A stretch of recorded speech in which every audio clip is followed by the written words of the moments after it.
Hello guys, jadi di sini aku ingin bikin slime dari tepung terigu. Caranya gampang, cukup kalian siapkan wadah, minyak kayu putih, pewarna makanan, air, dan tepung terigu.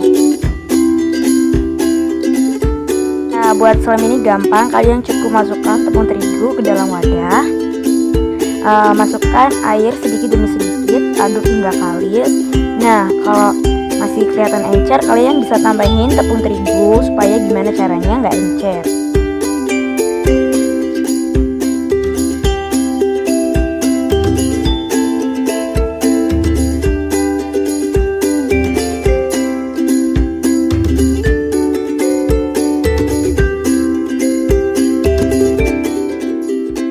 Nah, yang ketiga ini setelah dirasa kalis, kalian bisa masukin pewarna makanan.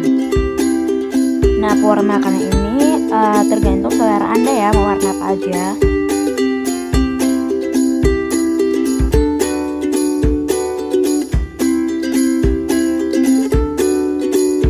Nah, aduk hingga warna tercampur merata.